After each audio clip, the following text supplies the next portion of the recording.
It's 8:39. Now here's Joel Siegel remembering Marilyn Monroe as we want to remember her. Good morning. She was christened Norma Jean Mortensen, a name no one would remember. Illegitimate, her father deserted her mother. Her mother and both her mother's parents were committed to mental institutions. She grew up with her mother's name, Norma Jean Baker, a name few would know. She grew up in foster homes, an abused child. She died at 36. Ex-husbands Arthur Miller and Joe DiMaggio responded with stunned silence and stammered no comments. Her first husband, a cop named Jim Dougherty, said, "I'm sorry." When she died, the world knew her as Marilyn Monroe. A kiss of the hand may be quite continental, but diamonds are a girl's best friend. A kiss may be grand, but it won't pay the rental on your humble flat, or help you at the automat. Men grow cold as girls grow old, and we all lose our charms in the end. But square cut or pear shape, these rocks don't lose their shape. Diamonds are a girl's best friend. Believe it or not, she was a darn good actress, but in Laurence Olivier's words, she was so much a victim of ballyhoo and sensation, it was hard to believe she had any talent at all. She was singing Diamonds Are a Girl's Best Friend, but copies of the record had to be sent with a notarized letter. What she had no one could debate was magic. The cameras loved her, is the Hollywood cliche. Still pictures come to life, movie screens exploded, and Marilyn wasn't a person anymore. She'd become a symbol. It's hard enough being a person. Professionally, she became impossible. Billy Wilder, who directed her in The 7-Year Itch and Some Like It Hot, said, "It's worth a week's torment to get those 3 luminous minutes on the screen." As a symbol, she was so powerful, when Clark Gable bared his chest and it happened one night, the undershirt industry collapsed. When that still you saw of Marilyn Monroe standing over a subway grating was published in Tokyo, women all over Japan quit buying underwear. It's true. That picture is one indelible image of Marilyn Monroe. Here's another, May 1962, singing Happy Birthday to President John F. Kennedy. Happy birthday to you. Happy birthday to you. Happy birthday, Mr. President. Happy birthday to you. It was a time of heroes then. It would be the end of that time. In a magazine article that would change American journalism, Gay Talese reported a fragment of a conversation between Marilyn Monroe and her second husband, Joe DiMaggio. She just returned from Korea, entertaining the troops. She said, "And when I got off the plane, you never heard such cheers." And Joe DiMaggio answered, "Oh, yes, I have." It was a time of heroes. It would be the end of that time. A year and a half after she sang Happy Birthday, John F. Kennedy would be shot dead. 4 years after that, Paul Simon would write, "Where have you gone, Joe DiMaggio?" Marilyn Monroe died 20 years ago today. Thank you, Joel. Right now it is 8:43. Yves Montand, live from Paris, talking about Marilyn Monroe right after this.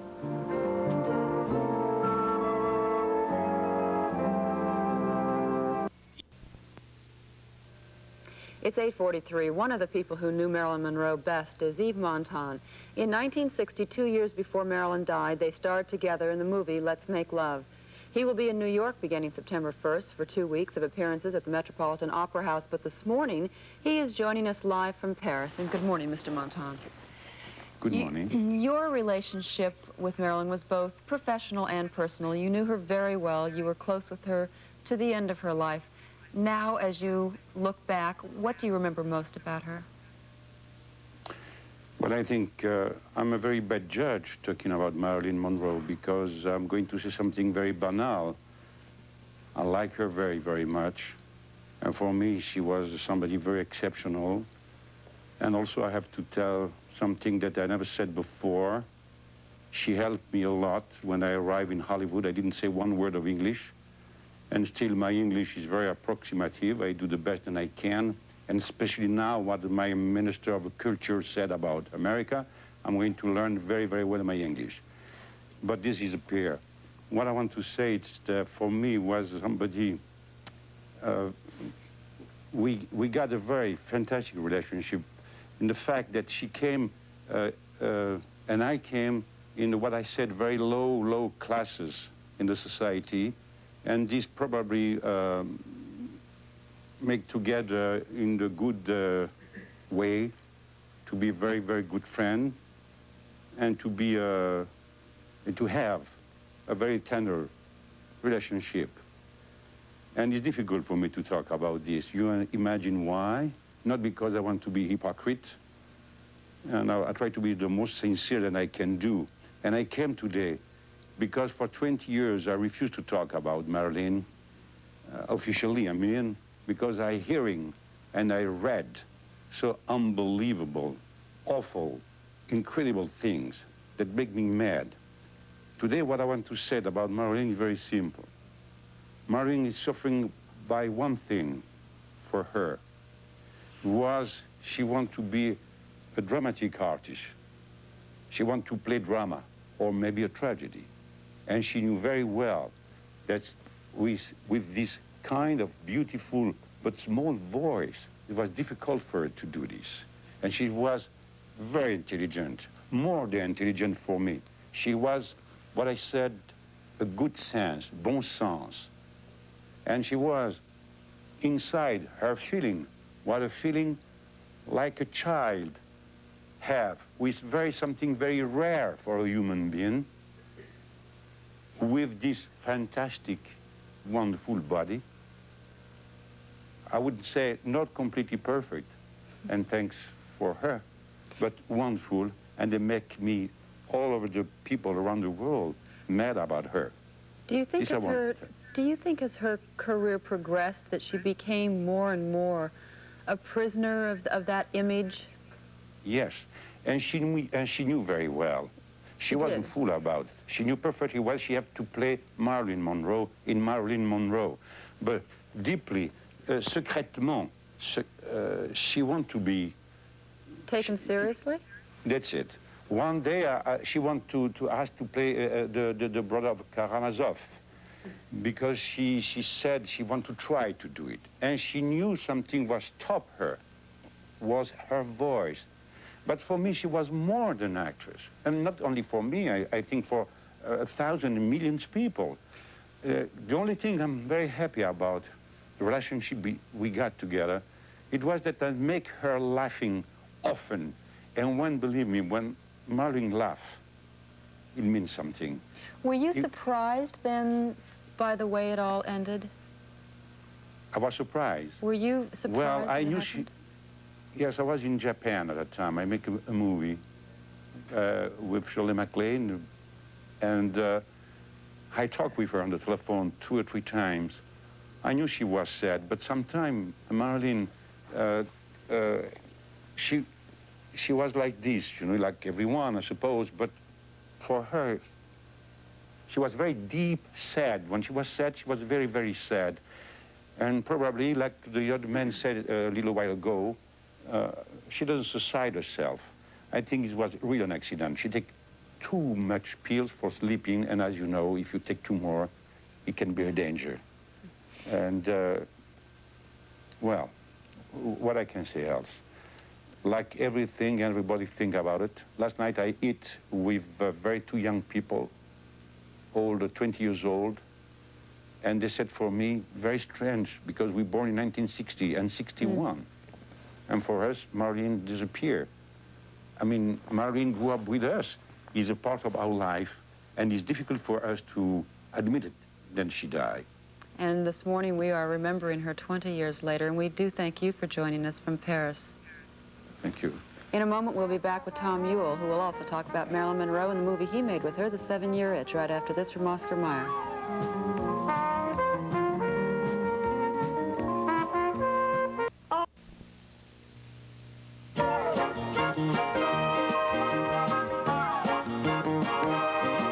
Before 9 right now. We're talking about Marilyn Monroe. 20 years after her death, someone else who remembers her is Tom Ewell.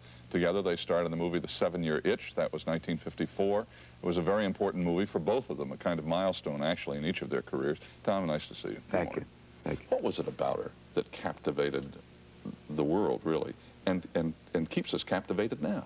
What was it about her? Mystery, I think, I think the fact that no matter who talks about her, it's like talking about looking at the facets of prism of a person. Everything is different. Every picture is different. Every person sees something different in her. I think that was part of her magic. How would you describe her? Or can you? I really can't. I was very fond of her, extremely fond of her. I grew to admire her because I knew that she put up a terrific battle to do what she did. She was tough, wasn't she? Oh, boy, she was a street fighter. She had to be. She had a miserable, miserable early life. Marilyn did not have, when I knew her, a single friend. Really? At 28. No, she was friendless, completely so. As a matter of fact, Billy Wilder said to her one day, we're going to have a party. We want your friends. Who would you like to have? And she said, I have no friends. And she really had none. Mm-hmm. Did he have the party? Yes. It was great. Who came? Everybody in Hollywood. But the interesting thing was, she showed up an hour late. They were all, with it. And you know why? She'd run out of gasoline on Wilshire Boulevard. And in this borrowed ball gown of green and gold, she had to walk 11 blocks down Wilshire Boulevard to get gas and 11 blocks back to take the thing back. And so she arrived a little out of breath while everybody, all the who's who of Hollywood, sat there for an hour waiting for her. It was quite an entrance. The greatest entrance, really, since Mae West did Catherine the Great. What was it like working with her? Was it It would have been enjoyable, or- tough. It would have been tough if you hadn't liked her. Yeah. 70 takes was generally the minimum. Really? Yes. 70 takes? 70 takes.